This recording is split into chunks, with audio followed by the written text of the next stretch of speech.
আসসালামু আলাইকুম সুপ্রিয় শিক্ষার্থী, আশা করি আপনারা সবাই ভালো আছেন।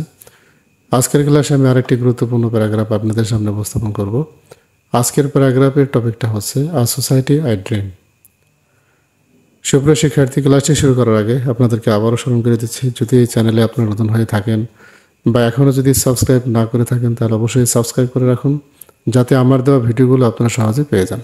তাহলে আসুন ক্লাসটা শুরু করা যাক। Paragraph a society I dream. Man is a social being. মানুষ সামাজিক জীব। Man can not live alone.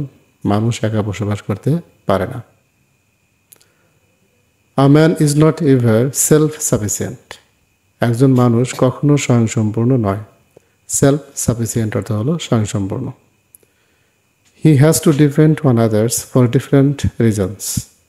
বিভিন্ন কারণে তাকে অন্যের উপর নির্ভর করতে হয়। ডিপেন্ড অর্থ হলো নির্ভর করা। So he six company. তাই সে সঙ্গ চায়। For this he feels the necessity of a society. এই জন্য সে সমাজের প্রয়োজনীয়তা অনুভব করে। As a human being I dream a habitable society. একজন মানব জীব হিসেবে আমি বাসযোগ্য সমাজের স্বপ্ন দেখি। হ্যাবিটেবল অর্থ হলো বাসযোগ্য। The society will be a place of social services for all. সমাজ হবে সবার জন্য সামাজিক সেবার জায়গা। সোশ্যাল অর্থ হলো সামাজিক, সার্ভিসেস অর্থ হলো সেবা। সমাজ হবে সবার জন্য সামাজিক সেবার জায়গা। Everyone will live there peacefully. সেখানে সবাই শান্তিতে বসবাস করবে। For this we have to work together to make it habitable. For this এই জন্য উই হ্যাভ টু ওয়ার্ক আমাদের কাজ করতে হবে, টুগেদার একসঙ্গে, টু মেক ইট হ্যাবিটেবল এটাকে বাসযোগ্য করে তুলতে। এজন্য এটাকে বাসযোগ্য করে তুলতে একসঙ্গে কাজ করতে হবে। We have to work together to build an ideal society. আদর্শ সমাজ গঠনে ঐক্যবদ্ধভাবে কাজ করতে হবে। Even where there will be no injustice, corruption, cheating and disorders.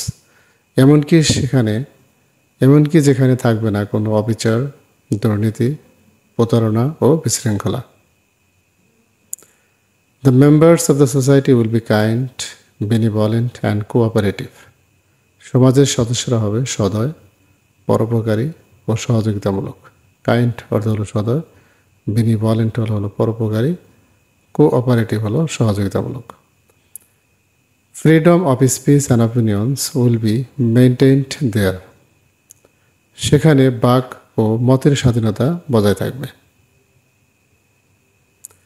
In my dream society all members have a voice. আমার স্বপ্নের সমাজে সকল সদস্যের একটি কণ্ঠ আছে বা কথা বলার অধিকার আছে। Everyone has a space to share there opinions, thoughts and feelings. প্রত্যেকেরই তাদের মতামত, চিন্তাভাবনা এবং অনুভূতি ভাগ করে নেওয়ার জায়গা রয়েছে। স্পেস অর্থ হলো জায়গা। Freedom of speech is the essence of the place. বাকস্বাধীনতাই স্থানের সারমর্ম। এসেন্স অর্থ হলো সারমর্ম। I would like to inhabit in such a society. আমি এমন সমাজে বসবাস করতে চাই। ইনহ্যাবিট অর্থ হলো বসবাস করা। I also dream an agriculture based society. আমি একটি কৃষিভিত্তিক সমাজের স্বপ্ন দেখি। বেসড অর্থ হলো ভিত্তিক, এগ্রিকালচার বেসড অর্থ হলো কৃষিভিত্তিক। The people will use scientific method two cultivate crops in large areas. জনগণ বৈজ্ঞানিক পদ্ধতি অবলম্বন করে ব্যাপক এলাকায় ফসল চাষ করবে। সায়েন্টিফিক অর্থ হলো বৈজ্ঞানিক, মেথড অর্থ হলো পদ্ধতি। They will grow white rice and corn. তারা গম, ধান এবং ভুট্টা চাষ করবে। They will be solvent economically. তারা অর্থনৈতিকভাবে সচ্ছল হবে। ইকোনমিক্যালি অর্থ হলো অর্থনৈতিকভাবে, সলভেন্ট অর্থ হলো সচ্ছল। তারা অর্থনৈতিকভাবে সচ্ছল হবে। As a result there will be no shortage of foods. As a result অর্থ হলো ফলে, দেয়ার উইল বি নো সেখানে থাকবে না শর্টেজ অফ ফুডস, খাদ্যের অভাব বা খাদ্যের ঘাটতি।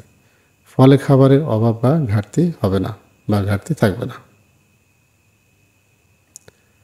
I dream an ideal society where the people will take part in the games and sports. আমি একটি আদর্শ সমাজের স্বপ্ন দেখি যেখানে মানুষ খেলাধুলায় অংশ নেবে। They will cultivate native cultures. তারা দেশীয় সংস্কৃতি চর্চা করবে। In a word, our society will be well equipped from all directions. এক কথায় আমাদের সমাজ সব দিক থেকে সুসজ্জিত হবে। A society is a gathering of people. সমাজ হলো মানুষের জমায়েতের জায়গা। গ্যাদারিং অর্থ হলো জমায়েত। The people will work together to change the society. সমাজ পরিবর্তনে জনগণ ঐক্যবদ্ধভাবে কাজ করবে। If one is in problem, the other will come forward to help him or her. একজন সমস্যায় পড়লে অন্যজন তাকে সাহায্য করতে এগিয়ে আসবে। কাম ফরওয়ার্ড টু মানে হলো এগিয়ে আসা। Anyway, our society will be free from injustice, disorders and evils. যাই হোক, আমাদের সমাজ অন্যায়, অনাচার ও পাপাচার মুক্ত হবে। We all live there peacefully and happily. আমরা সেখানে শান্তি, সুখে শান্তিতে বসবাস করব। It's our duty to keep our society habitable for us. আমাদের সমাজকে আমাদের জন্য বাসযোগ্য রাখা আমাদেরই কর্তব্য। লেটস ট্রাই নাও। এখন চেষ্টা করা যাক। সুপ্রিয় শিক্ষার্থী, যদি এই ক্লাসটি আপনাদের ভালো লেগে থাকে তাহলে অবশ্যই লাইক, কমেন্ট, শেয়ার করবেন। আমার এই চ্যানেলটি সাবস্ক্রাইব করবেন। আর যদি ইতিমধ্যে সাবস্ক্রাইব করে থাকেন এজন্য আপনাদের অনেক অনেক ধন্যবাদ। আসসালামু আলাইকুম।